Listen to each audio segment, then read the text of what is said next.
nè bộ cô khác có sờ lạnh cái này chỉ sẽ dùng chân để có sờ lạnh cái này có bị khác để sờ lạnh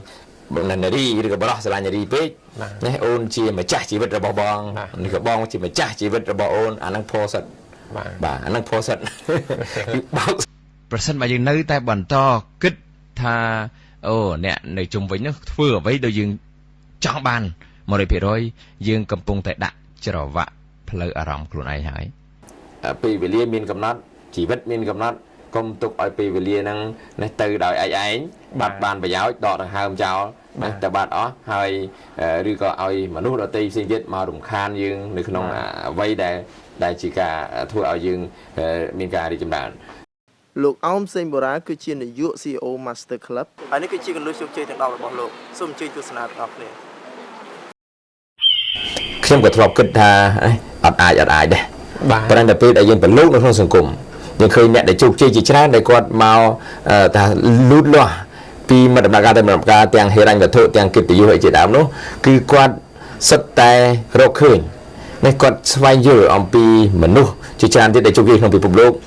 ដែលគេមើលឃើញថាមនុស្សដែលកើតមកនៅពេលដែលយើងកើតចេញមកនេះតែពិតអ្នកខ្លាំងរួចបាត់ទៅហើយបាទគឺយើងបានប្រយុទ្ធណាជាមួយនឹងរាប់លាន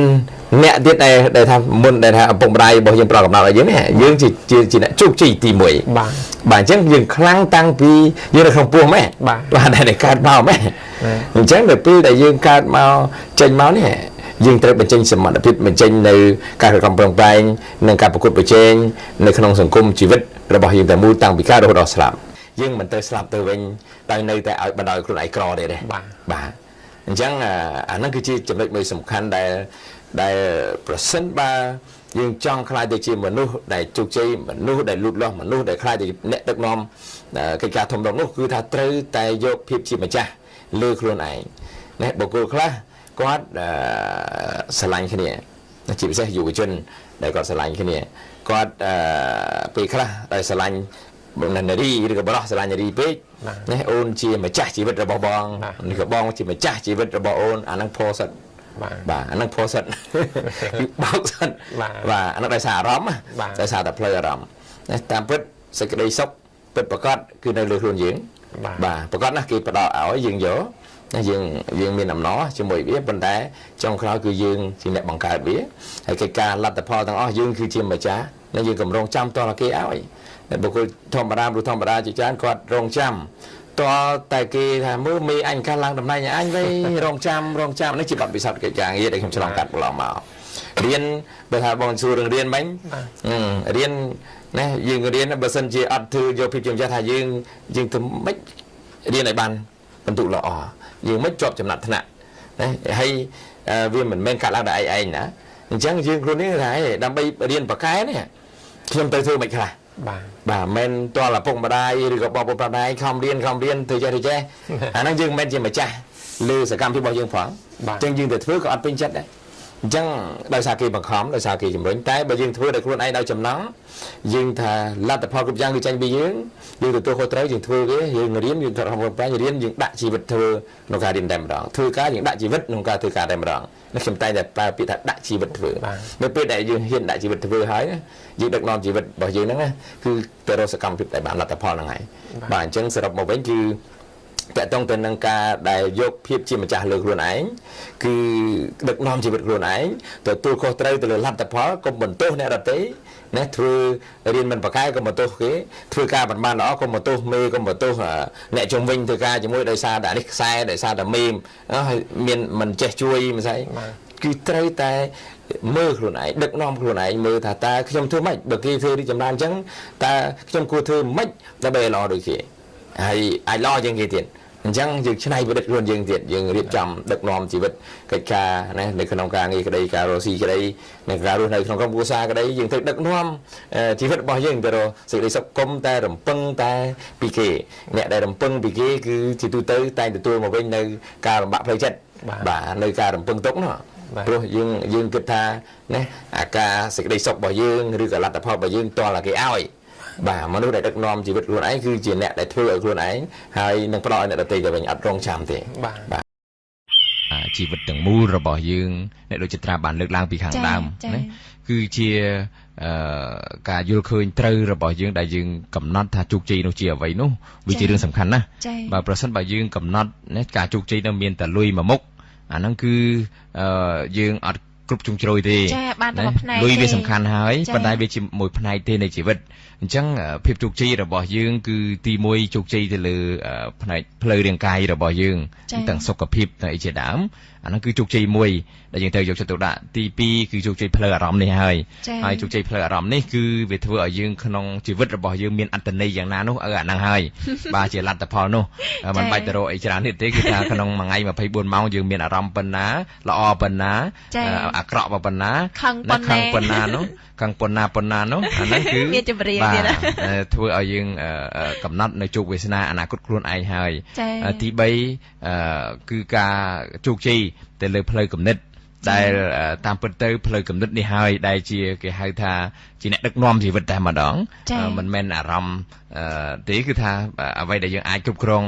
ធ្វើឲ្យអារម្មណ៍យើងល្អនេះបានគឺការយល់ឃើញត្រូវគំនិតរបស់យើងពោពេញទៅដោយការយល់ឃើញត្រូវគំនិតគេហៅថាកតិបណ្ឌិតណាការយល់ឃើញត្រូវនេះគឺថាធ្វើឲ្យយើងមានផលប៉ះពាល់ទាំងរាងកាយទាំងគេហៅផ្លូវអារម្មណ៍ទាំងផ្លូវបញ្ញាស្មារតីសម្ព័ន្ធហិរញ្ញវត្ថុណាតែតទៅនឹងការរីកចម្រើនហិរញ្ញវត្ថុសម្ព័ន្ធភាពគ្រួសារសម្ព័ន្ធភាពសង្គមនិងសម្ព័ន្ធបរិយាកាសផែនដីនេះគឺផ្លូវគំនិតនេះហើយដែលធ្វើឲ្យយើងមានមូលដ្ឋានគ្រឹះក្នុងការដឹកនាំជីវិតរបស់យើងក្នុងការទទួលបាននូវភាពជោគជ័យហើយជាសរុបទៀតផងដែរនោះគឺថាទី4នៃភាពជោគជ័យនេះគឺជោគជ័យទៅលើផ្នែកស្មារតីវិញ្ញាណរបស់យើងហើយហិរញ្ញវត្ថុណាហិរញ្ញវត្ថុនេះគឺថាយើងអត់មិនបានទេដោយសារតែយើងរស់នៅលើផែនដីនៅលើពិភពលោកនេះគឺថាគេប្រើលុយហើយគេប្រើប្រាស់ដុល្លារគេប្រើប្រាស់រូបិយវត្ថុឬក៏ទ្រព្យសម្បត្តិណាអញ្ចឹងយើងមិនអាចនិយាយថាលុយមិនសំខាន់នោះទេវាសំខាន់ប៉ុន្តែយើងត្រូវដឹងថាការសំខាន់នោះក៏មិនមែនមានន័យថាយើងត្រូវតែធ្វើអ្វីគ្រប់យ៉ាងដើម្បីលុយដែរណាយើងត្រូវគិតអំពីគ្រួសារផលប៉ះពាល់ពេលនេះដែលយើងត្រូវគិតថាពេលដែលយើងបានលុយតើវាប៉ះពាល់សុខភាពអត់ប៉ះលុយបានលុយប៉ះពាល់អារម្មណ៍អត់ប៉ះលុយបានលុយប៉ះពាល់ទៅ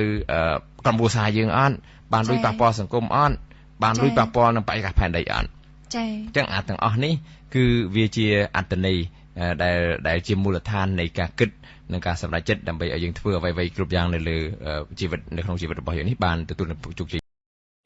ជាទូទៅមនុស្សដែលជោគជ័យគឺគាត់ឲ្យតម្លៃទៅលើទ្រព្យសម្បត្តិនិងឲ្យតម្លៃទៅលើកិត្តិយសដែរបាទកន្លែងនេះជាចំណុចមួយដែលយើងតែងតែមើលឃើញការយល់ឃើញឬក៏ទស្សនៈខុសៗគ្នាបុគ្គលខ្លះគាត់អត់ឲ្យតម្លៃលើទ្រព្យសម្បត្តិនេះគាត់ថាទ្រព្យសម្បត្តិមិនសំខាន់ទេបាទខ្ញុំក៏ធ្លាប់យល់យ៉ាងនេះពីមុនទទួលការបណ្ដុះបណ្ដាលបន្ទុកផ្នែកគំនិតមើលថាលុយអត់សំខាន់ទ្រព្យអត់សំខាន់ប៉ុន្តែនៅពេលដែលអត់លុយមានបញ្ហាបាទខ្វះលុយការហូបចុកអត់គ្រប់គ្រាន់ខ្វះលុយពេលដែលចង់ឈឺស្កាត់ពេលដែលមានការឈឺស្កាត់យើងចង់ទៅពេទ្យទៅអីត្រូវថ្លៃសេវាថ្លៃពេទ្យយើងខ្វះខាតតែយើងចង់ខ្វះលុយពេលដែលយើងចង់រៀនសូត្រឲ្យបានខ្ពស់បានឆ្ងាយក៏ពិបាកខ្វះលុយនៅពេលដែលយើងចង់ជួយទៅសង្គមយើងចង់ជួយសុមិត្តកម្មវិធីបុណ្យកម្មវិធីការកម្មវិធីសង្គមផ្សេងក៏យើងមានការលំបាកអញ្ចឹងការដែលមិនឲ្យតម្លៃវាធ្វើឲ្យយើងវាអត់ខំអញ្ចឹងវាទៅជាធ្វើឲ្យយើងណាមានការរងគ្រោះទៅវិញងាយរងគ្រោះទៅវិញអញ្ចឹងកន្លែងនេះសម្រាប់អ្នកដែលជោគជ័យខ្លាំងជាពិសេសរឿងជោគជ័យខ្លាំងដែលអាចជួយមនុស្សបានច្រើនដឹកនាំមនុស្សបានច្រើនធ្វើអ្វីបានច្រើនណាលុយតាមពិតបើសិននៅលើដៃមនុស្សល្អកាន់តែល្អបាទអញ្ចឹងមនុស្សល្អក៏គួរតែមានលុយច្រើនដែរបាទខ្ញុំចង់ឲ្យបងប្អូនចេះប្រជាជនយើងយល់ថាលុយគឺសំខាន់ហើយបើនៅលើដៃមនុស្សល្អរឹតតែធ្វើកិច្ចការបានល្អកាន់តែច្រើនហើយនៅពេលដែលគាត់ឲ្យតម្លៃលុយបានគាត់ខំរលុយបើសិនតែយើងអត់ឲ្យតម្លៃវាផងយើងថាវាអត់សំខាន់ហ្នឹងមិនទៅខំលេងហែលខេះទៅបាទពេលដែលយើងអញ្ចឹងវាធ្វើឲ្យខ្លួនយើងណា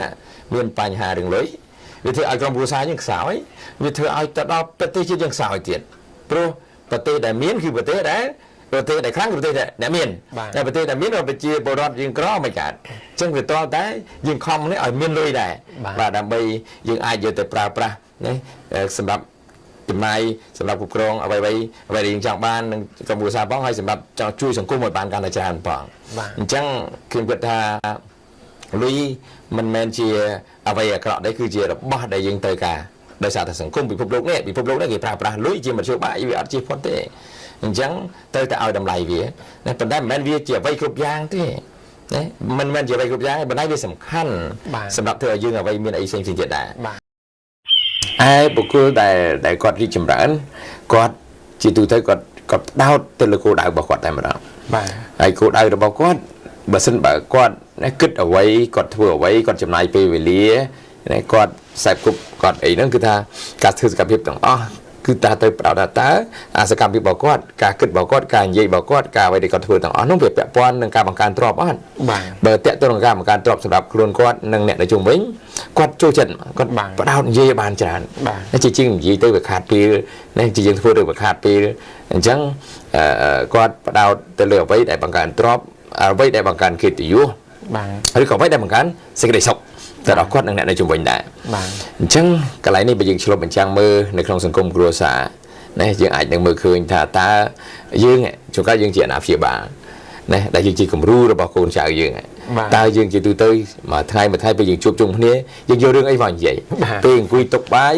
ពេលអង្គុយតុបាយយើងយករឿងអីមកនិយាយពេលខ្លះយកតែបញ្ហាមកជួអ្នកកំពុងញ៉ាំបាយនេះជួអ្នកពេលញ៉ាំបាយហ្នឹងទៀតញ៉ាំបាយលេងឆ្ងាញ់ញ៉ាំបាយលេងឆ្ងាញ់ម្នាក់ងើរៀងខ្លួនឬក៏បោកប្រាស់វាខ្លួនបាទរឿងហ្នឹងគឺកើតឡើងច្រើនហើយនៅក្នុងកន្លែងការងារក៏អញ្ចឹងដែរណាពេលដែលប្រជុំយើងផ្ដោតទៅលើអ្វីដែលជាដំណោះស្រាយអ្វីដែលជាដែលធ្វើឲ្យកិច្ចការយើងប្រសើរឡើងជាងណាយកមកយកតែបញ្ហាឲ្យបន្ទោសគ្នាទៅវិញទៅមកណាហើយសួររកណាធ្វើហ្នឹងណាហើយទម្លាក់កំហុសទៅគ្នាទៅវិញទៅមកអញ្ចឹងអាហ្នឹងវាអត់ជួយបង្កើនទ្រព្យទេវាធ្វើឲ្យម្នាក់ហ្នឹងកាន់តែមានទំនាក់ទំនងមានបញ្ហាជាមួយគ្នា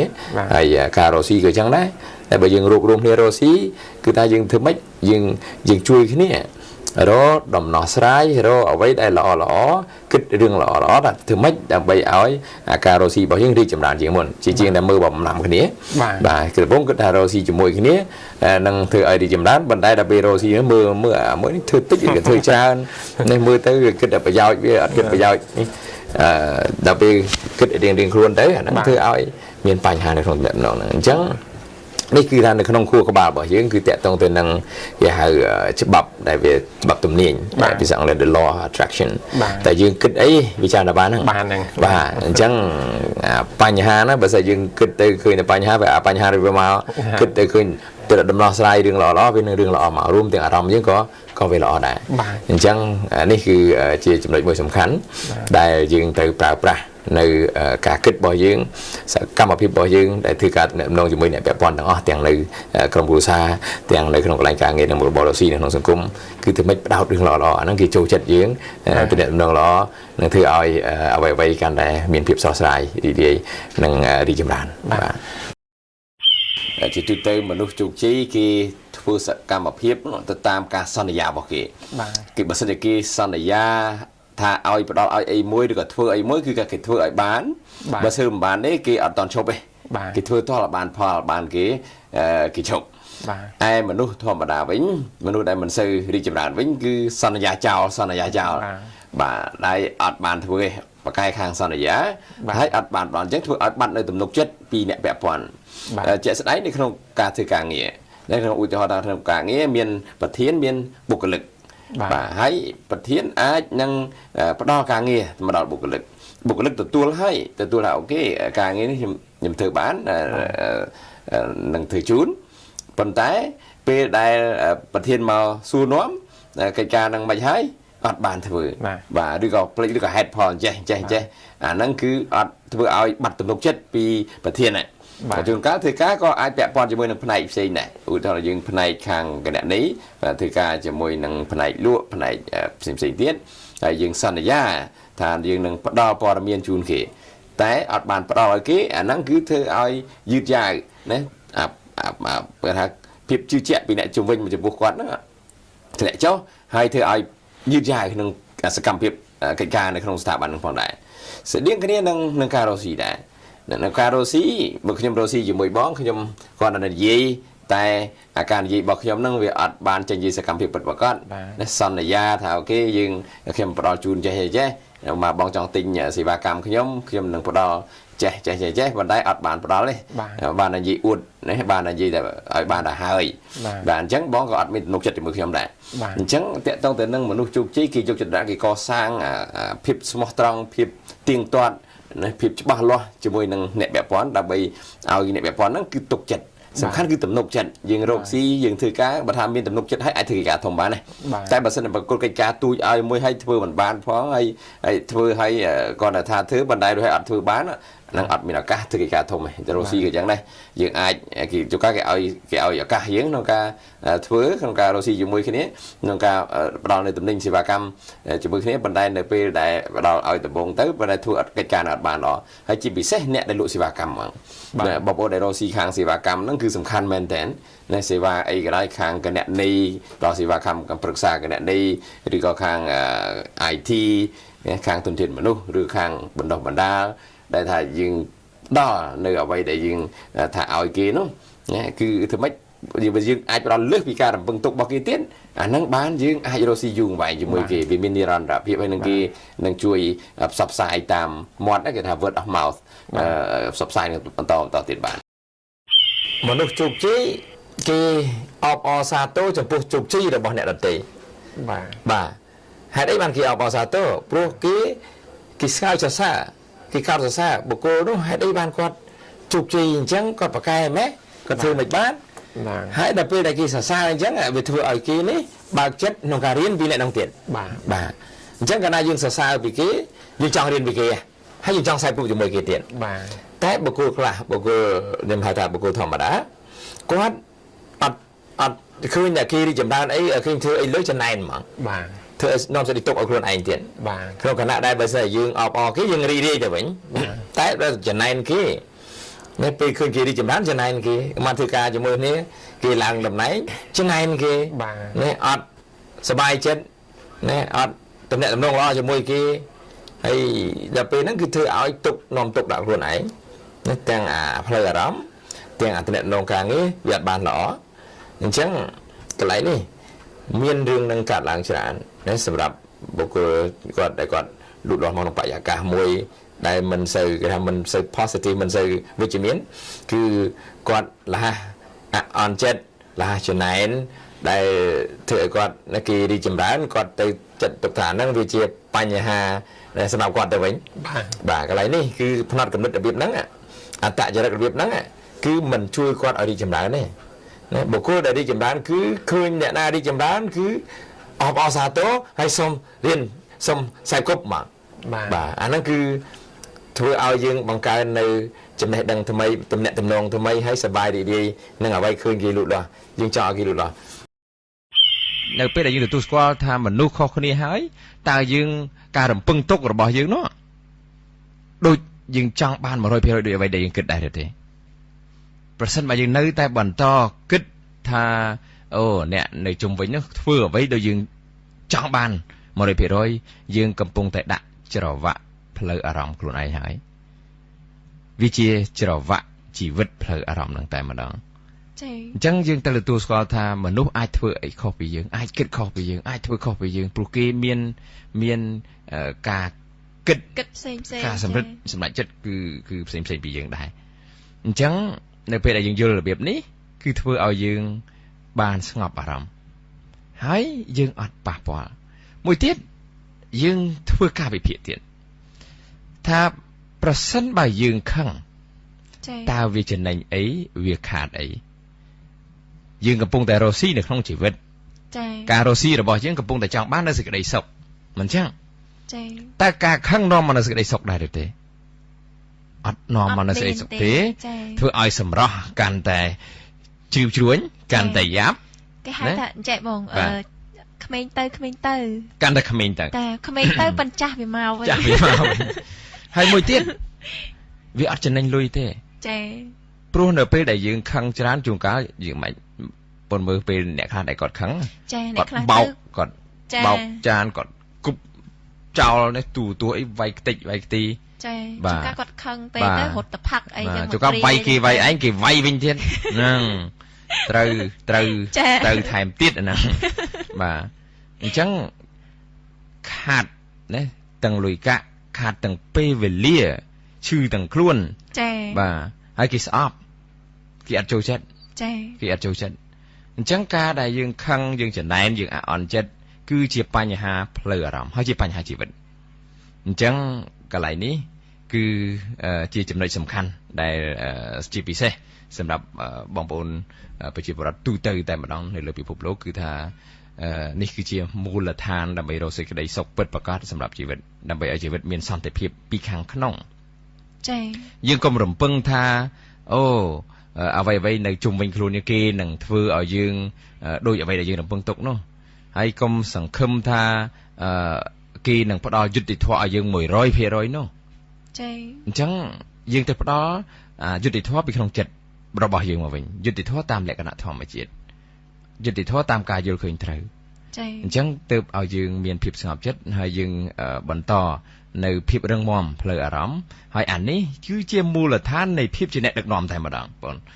នៅពេលដែលយើងនិយាយអំពីភាពជាអ្នកដឹកនាំអ្នកដែលមានស្ថិរភាពអារម្មណ៍អ្នកដែលអាចគ្រប់គ្រងអារម្មណ៍បានមិនខឹងមិនអាក់អន់ចិត្តអ្នកនោះហើយគឺជាអ្នកនាំមុខអ្នកនោះហើយគឺជាអ្នកដែលនឹងលូតលាស់ជាបន្តបន្ទាប់នៅក្នុងដំណើរសូម្បីតែក្រុមគ្រួសារក៏គាត់អាចដឹកនាំក្រុមគ្រួសារបានល្អសូម្បីនៅក្នុងកន្លែងការងារក៏គាត់អាចដឹកនាំការងារបានល្អដឹកនាំអ្នកនៅជុំវិញហើយអ្នកនៅជុំវិញមានការពេញចិត្តនៅក្នុងការដែលធ្វើការប្រតិបត្តិការជាមួយគ្នាទៅវិញទៅមកសហការជាមួយគ្នាទៅវិញទៅមកដោយសារតែគាត់មិនជាបុគ្គលដែលគេខ្លាចដោយសារគាត់មិនមែនជាបុគ្គលដែលគេមិនចង់រាប់អានអញ្ចឹងការដែលធ្វើឲ្យផ្លូវអារម្មណ៍យើងមានស្ថិរភាពឬគ្រប់គ្រងផ្លូវអារម្មណ៍ឲ្យបាននេះគឺថាជាជោគជ័យមួយដ៏ធំបំផុតសម្រាប់ជីវិតតែម្ដងអ្នកដែលគាត់ជោគជ័យគាត់វិនិយោគមុនបាទគាត់ដាំដុះមុនគាត់ដាក់ជីមុនគាត់ស្រោចទឹកមុនហើយគាត់ហ៊ានវិនិយោគទាំងលុយកាក់ទាំងពេលវេលាទាំងធម៌ពលរបស់គាត់ដើម្បីឲ្យបាននៅលទ្ធផលដែលគាត់ចង់បានបាទអ្នកដែលគាត់មិនសូវជោគជ័យមិនសូវរីកចម្រើនគាត់ខ្លាចចាយអស់មុនអញ្ចឹងពេលដែលគាត់ខ្លាចអញ្ចឹងគាត់ខ្លាចខាតគាត់អត់ហ៊ានចាយទេគាត់ចង់គាត់ហ៊ានវិនិយោគគាត់ចង់គាត់ថាដាក់ទៅនាំតែណែអស់លុយអស់កាក់ណែអស់ពេលអស់អីចាំរងចាំអញ្ចឹងបុគ្គលរបៀបហ្នឹងអត់សូវរីកចម្រើនទេបាទអញ្ចឹងឧទាហរណ៍ថាប្រសិនបើយើងតើតើទៅនឹងការវិនិយោគទៅលើសមត្ថភាពអ្នកខ្លះគាត់ថាទៅចាយលុយទៅអីក្នុងការរៀនសូត្រណាព្រោះវាអស់លុយបាទតែអ្នកដែលជោគជ័យតើវិនិយោគលើការកសាងសមត្ថភាពដែលអស់លុយអស់កាក់អស់ពេលហ្នឹងកសាងសមត្ថភាពទៅបាច់មានសមត្ថភាពក្នុងការធ្វើសកម្មភាពបានផលបាទការរស់ស៊ីក៏អញ្ចឹងដែរអ្នកខ្លះអត់ហ៊ានវិនិយោគក្នុងការរស់ស៊ីទេខ្លាចខាតបាទអញ្ចឹងដល់ពេលដែលខ្លាចខាតអត់ហ៊ានចាប់ផ្ដើមក្នុងការរស់ស៊ីបាទហើយពេលខ្លះទៀតគាត់រស់ស៊ីគាត់អាចថារស់ស៊ីប៉ុន្តែគាត់អត់វិនិយោគក្នុងការធ្វើទីផ្សារទេគាត់ខ្លាចអស់លុយគាត់បិទបៀតពេកបាទឃើញគេរស់ស៊ីបានរស់ស៊ីដែរប៉ុន្តែនៅពេលដែលរស់ស៊ីផ្នែកកំណត់ហ្នឹងវានៅចង្អៀតគាត់អត់ហ៊ានវិនិយោគគាត់ថាយើងសំចៃអញ្ចឹងអានសំចៃជ្រុលវាធ្វើឲ្យគាត់ហ្នឹងបាត់បង់នៅសក្តានុពលបាត់បង់នៅឱកាសក្នុងការដែលធ្វើឲ្យគាត់រីកចម្រើនដូចជាការវិនិយោគទៅលើមនុស្សដូចស្ថាប័នមួយដែលខ្លាំងគឺថាត្រូវតែបុគ្គលិករបស់គាត់ហ្នឹងឬក៏តបរបស់គាត់ហ្នឹងខ្លាំងបាទតែគាត់អត់វិនិយោគនេះអត់ចាស់ហ៊ានចាយលុយក្នុងការបង្វឹកបុគ្គលិកគាត់ទេបាទគាត់ថាបង្វឹកមនុស្សទៅវាអស់លុយឬក៏បង្វឹកគេទៅក្នុងគេរដ្ឋបတ်ហ្នឹងគេចេះបាទអញ្ចឹងគាត់សុខចិត្តទុកមនុស្សដែលនៅក្នុងស្ថាប័នរបស់គាត់ដែលអត់ចេះបាទឬក៏មិនចំណាយក្នុងការបង្វឹកហ្នឹងដោយសារតែខ្លាចអស់លុយបាទអញ្ចឹងធ្វើឲ្យតបរបស់គាត់ឬក៏កម្លាំងពលកម្មឬកម្លាំងការងាររបស់គាត់ណានៅខ្សោយកម្រិតទៀតក្នុងគណៈដែលគេវិនិយោគទៅគេកម្លាំងគេខ្លាំងកម្លាំងធាតុគេខ្លាំងវិជាគុណគេខ្លាំងគេទៅមុខមុនបាទក៏ដូចជានេះតកតងទៅនឹងការចំណាយទៅលើអ្វីៗផ្សេងទៀតនៅក្នុងស្ថាប័នដែរនៅក្នុងស្ថាប័នដែលទៅលើបច្ចេកវិទ្យាខ្ញុំឧទាហរណ៍ថាអ្នកខ្លះគាត់អត់ហ៊ានវិនិយោគលុយទៅលើបច្ចេកវិទ្យាទេគាត់គិតថាអស់លុយច្រើនប៉ុន្តែគាត់អត់បានដឹងថាការដែលមិនប្រើប្រាស់បច្ចេកវិទ្យានេះវាធ្វើឲ្យគាត់ខាតបង់នៅឱកាសក្នុងការផលិតផលិតភាពរបស់គាត់ទាបអញ្ចឹងអាហ្នឹងគឺថាគាត់ត្រូវតែបើកចិត្តណាហើយរៀនសូត្រតែបើយើងអត់ដឹងយើងអត់យល់យើងរៀនសូត្រពីអ្នកចេះថាតើគេធ្វើម៉េចបានរីកចម្រើនអញ្ចឹងយើងត្រូវហ៊ានវិនិយោគមុនការប្រើប្រាស់ពេលវេលាគឺសំខាន់មែនទែនមួយថ្ងៃ24ម៉ោងបុគ្គលដែលខ្ញុំមើលឃើញអ្នកជោគជ័យគឺរវល់មកវិញញឹកតាំងពី ព្រឹករហូតដល់ល្ងាចណាគឺគាត់មកមានញឹកឲ្យផ្ដោតទៅលើអ្វីដែលគោលដៅផ្ដោតទៅលើលទ្ធផលរបស់គាត់ដូចខ្ញុំថ្ងៃនេះខ្ញុំសកម្មភាពតាំងពីព្រឹករហូតដល់ល្ងាចរហូតដល់មកចូលកម្មវិធីនេះជាមួយនឹងបងប្អូនសមាជិក CEO Master Club មួយចំនួនគឺផ្ដោតទៅលើអ្វីដែលជាដែលអាចនាំមកនៅទ្រព្យអាចនាំមកនៅអ្វីដែលយើងចង់បានហ្នឹងអញ្ចឹងពេលវេលាមានកំណត់ជីវិតមានកំណត់កុំទុកឲ្យពេលវេលាហ្នឹងនេះទៅដោយឯងបាត់បានប្រយោជន៍ដកដង្ហើមចោលតែបាត់អស់ហើយឬក៏ឲ្យមនុស្សដទៃផ្សេងទៀតមករំខានយើងនៅក្នុងអ្វីដែលជាការធ្វើឲ្យយើងមានការរីកចម្រើនអញ្ចឹងអាហ្នឹងគឺពេលវេលាគឺជាទ្រព្យដែលមានតម្លៃហើយមានកំណត់ទៀតណានៅក្នុងជីវិតរបស់យើងអញ្ចឹងគឺត្រូវតែប្រើប្រាស់ទៅលើផ្ដោតលើអត្ថប្រយោជន៍ប្រចាំថ្ងៃទៅចេះប្រើប្រាស់មានអត្ថប្រយោជន៍ស្អីជាអត្ថប្រយោជន៍នៃអត្ថប្រយោជន៍ថារឿងអត្ថប្រយោជន៍ទៅការងារហ្នឹងវាតកតងទៅនឹងរឿងបង្កើនទ្រព្យការនេះបង្កើនកិត្តិយសបង្កើនសេចក្តីសុខសម្រាប់ខ្លួនឯងនិងអ្នកនៅជុំវិញទាំងអស់ហ្នឹងជាទូទៅការលូតលាស់ការរីកចម្រើនការមានបានជាពិសេសនៅទ្រព្យសម្បត្តិដែលអាចនៅយូរអង្វែងបានដែលអាចតកូនតចៅលុះណាតែយើងប្រកបអមុខរបរនឹងសុចរិតប្រកបមុខរបរដែលល្អប្រកបមុខរបរដែលត្រូវប្រកបមុខរបរដែលមិនទៅបំពេញអ្នកដទៃនេះជាការរកស៊ីត្រូវបាទប្រសិនបើយើងចង់បានទ្រព្យមិនពីមុនមកយើងនិយាយថាយើងត្រូវតែយើងឲ្យតម្លៃទ្រព្យសម្បត្តិបាទយើងត្រូវតែខ្លាយជាអ្នកមានណាអញ្ចឹងបើសិនបើយើងឲ្យតម្លៃហ្នឹងហើយប៉ុន្តែបើសិនបើយើងប្រកបមុខរបរយើងរកស៊ីដែលមិនល្អការរកស៊ីដែលខុសច្បាប់ការរកស៊ីដែលអសិលធម៌នេះអាហ្នឹងគឺវាធ្វើឲ្យយើងណាមិនយូរអង្វែងបាទវាអាចអត់តកូនតចៅបានណាដែលពាក្យសុភាសិតគេថាមិនរកអ្នកមានហ្នឹងមិនបាន3ចំនួនទេបាទមិនបានមានមិនបាន3ចំនួនក៏បាន3ចំនួនទេណាតាមពិតអានេះវាជាការលើកឡើងនៅអ្វីដែលធ្លាប់គេមើលឃើញមួយប៉ុន្តែអ្វីដែលខ្ញុំយល់ឃើញក៏ដូចជាការស្រាវជ្រាវឃើញថាតាមពិតប្រសិនបើយើងជាគ្រួសារមួយដែលរៀបចំការរកស៊ីដែលសុចរិតប៉ុន្តែការរកស៊ីសុចរិតនេះគឺត្រូវមានរបៀបដឹកនាំរបៀបគ្រប់គ្រងអីច្បាស់លាស់មានប្រព័ន្ធអីច្បាស់លាស់មានការរៀបចំផែនការអាជីវកម្មមានការបង្កើតអ្នករងបន្តវេនមានការរៀបចំស្តង់ដារការគ្រប់គ្រងការដឹកនាំស្ថាប័ននេះដែលបែងចែកបែងភាគណាពីការគ្រប់គ្រងទៅដល់កម្រិតកម្មកម្មទៀតហើយការរកស៊ីរបស់យើងល្អការរកស៊ីយើងដែលជួយទៅដល់ប្រទេសជាតិទៅដល់សង្គមអានោះគឺថាតកូនតចៅបាទប្រទេសផ្សេងៗយើងឃើញថាមានប្រទេសជប៉ុនប្រទេសអាមេរិកប្រទេសផ្សេងៗដែលគេធ្វើឲ្យអាជីវកម្មរបស់គេអាចតរាប់រយឆ្នាំមានអាយុរាប់រយឆ្នាំហេតុអីបានគេបានយូរដោយសារតែរបបរបស់គេហ្នឹងវាសុចរិតវាគេរកស៊ីត្រូវអញ្ចឹងនេះគ្រាន់តែជាចំណុចមួយដែលយើងចង់ខ្លាយជាអ្នករីកចម្រើនអ្នកដែលមានទ្រព្យច្រើនហើយប៉ុន្តែមានថ្លៃកិត្តិយសថ្លៃថ្នូរឧត្តមឧត្តមហើយមិនប៉ះពាល់មិនបំពេញទៅអ្នកដទៃអានោះគឺថាស្លាប់ទៅវិញគឺដោយកិត្តិយសនេះមានទ្រព្យធនច្រើនជួយសង្គមច្រើនហើយមានកិត្តិយសថ្លៃថ្នូរឧត្តមឧត្តមដែលជាវីរៈគំរូទៅដល់អ្នកជំនាន់ក្រោយទៀតអរគុណសម្រាប់ការតាមដានទស្សនាហើយសង្ឃឹមថាលោកអ្នកនឹងទទួលបានមេរៀនជាច្រើនពីលោកអំសេងបូរ៉ាបើសិនបើលោកអ្នកចង់បានជាមួយនឹងវីដេអូល្អៗជាច្រើនទៀតបាទសូមកុំភ្លេច Subscribe នៅខាងក្រោមហើយយើងនឹងជួបគ្នានៅពេលក្រោយទៀតសូមអរគុណ